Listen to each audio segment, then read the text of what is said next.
É o que Paulo diz em 1 Coríntios 6,19. Vocês não sabem que o corpo é o templo do Espírito Santo, que, né, vocês não são de vocês mesmos. Então eu brinco quando estou ensinando sobre o assunto, falo, você não é dono nem do seu nariz. Sempre quis falar isso para alguém, eu falo hoje pregando. Você não é dono nem do seu nariz. Uma frase mais antiga que os mais novos não entendem tanto. Mas quando a gente entende isso, a Bíblia diz, porque vocês foram comprados por preço, a redenção é um ato de compra, agora pois glorifiquem a Deus no vosso corpo. Então, quando eu mantenho o corpo longe da imoralidade, eu estou honrando Deus que é o dono do corpo.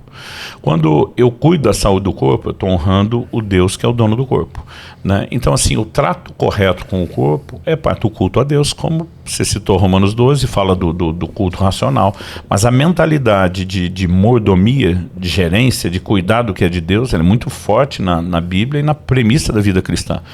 E você pega o ensino de Jesus, sou mordomia, sempre tem prestação de conta. Então quer dizer, um dia nós vamos estar diante de Deus, vamos responder, né? Será que a gente pode viver de qualquer forma, de qualquer maneira? Decididamente não, né? Mas eu demorei um pouco para entender essas questões dos ajustes. Antes de falar dos ajustes, eu acho que tem uma história que vale contar. Em 2013, eu conheci um homem de Deus, o pastor Paulo Canuto, e o nosso encontro foi uma conversa assim muito inusitada. Eu ouvia muito falar dele nas minhas viagens como ministro itinerante e também, principalmente quando estava pregando em alguns países da Europa. Ele era muito conhecido por lá, as pessoas me perguntavam, já conhece o Canuto? Conhece o Canuto? Eu disse, não, já ouvi falar, ainda não. Descobri que em 2013, novembro de 2013... E o Canuto morava no Brasil? Morava no Brasil, nessa época. Ele já tinha morado antes na Itália, outros lugares, mas naquela época já estava no Brasil.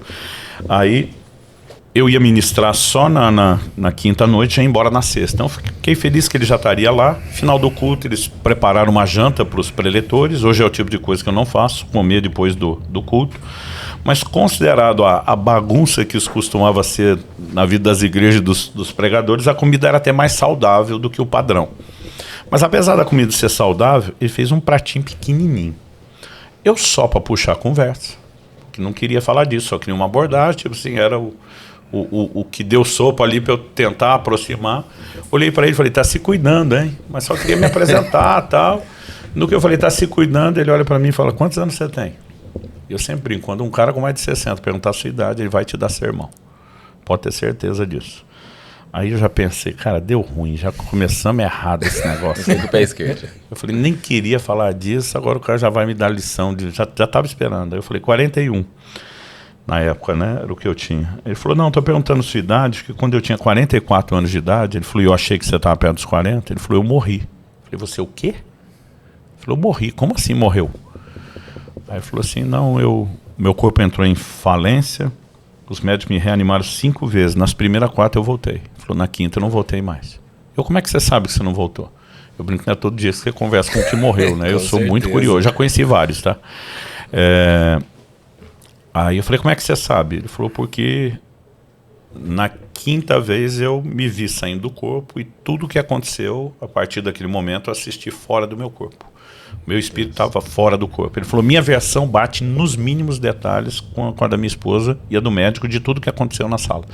Então ele falou assim, eu vi o que ele falou quando tirou a minha aliança, entregou para ela, eu vi que horas eram no relógio quando ele assinou o laudo da minha morte. Ele falou, eu tenho o laudo da minha morte, né? E ele falou, é o mesmo horário que está lá. Ele falou, a história bate nos mínimos detalhes. Bom, para encurtar, sem dar muitos detalhes, ele disse, Jesus apareceu atrás de mim e sussurrou no ouvido dele dizendo o seguinte, você é um suicida.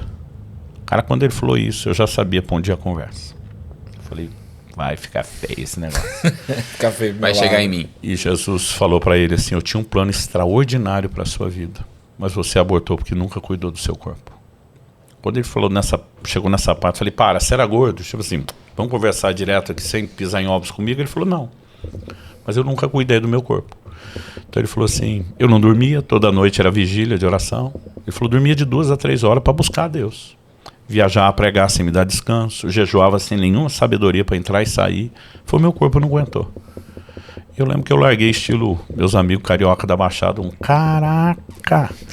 Eu falei isso, ele falou assim, calma que fica pior. Ele falou, Jesus me deu uma visão, enquanto eu estava em pé ali, sumiu o ambulatório. Ele falou, eu sei que era uma visão porque eu vi o velório que nunca aconteceu. Ele falou, eu vi o meu velório. Ele falou, a pior coisa que você vê é o seu velório.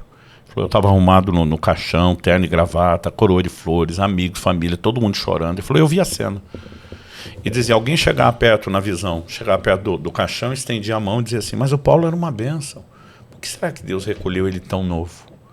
E diz que ele ouvia a voz de Jesus falando atrás dele enquanto ele tinha visão. Dizia, além de abortar o meu propósito para a sua vida, você faz com que eu seja julgado. Eu não te recolhi coisa nenhuma, foi você que se matou. Mas agora eu sou julgado pela sua negligência.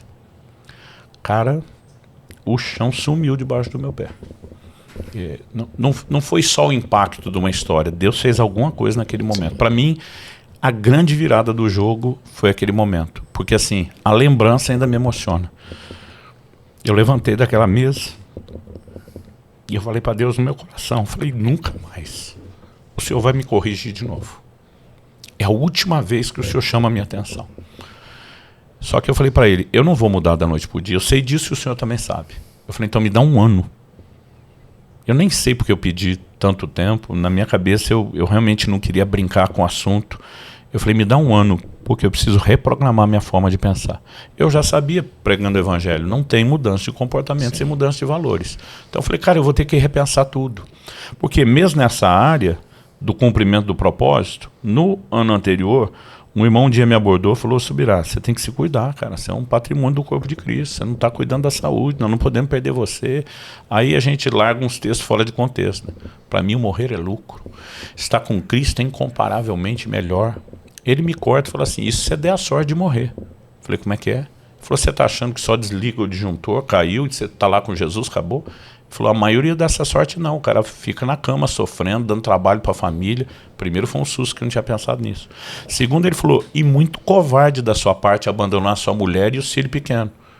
Eu falei, eu tenho seguro de vida. Ele falou, não estou falando de desamparo financeiro, porque você sabe que Deus também ia cuidar deles. Mas muito covarde da sua parte imaginar não estar presente.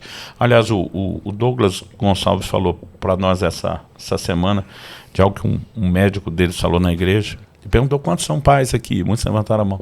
Você morreria pelos seus filhos? Sim. Certeza? Sim. Ele falou, minha pergunta é, por que você não decide viver por eles? Porque alguns de vocês não estão programando para viver por eles. O cara disse que foi um choque. Você daria um rim pelo seu filho? Por que é que você não salva o seu rim? E aí começou a conversa na outra coisa que às vezes a gente não olha, né? Então, assim, além desse confronto, ele falou, e outra, não é possível que um mestre de Bíblia como você vai distorcer uma declaração de Paulo como essa. Aí depois ficou aquilo, eu falei, o que eu estou distorcendo? Eu fui olhar Filipenses 1.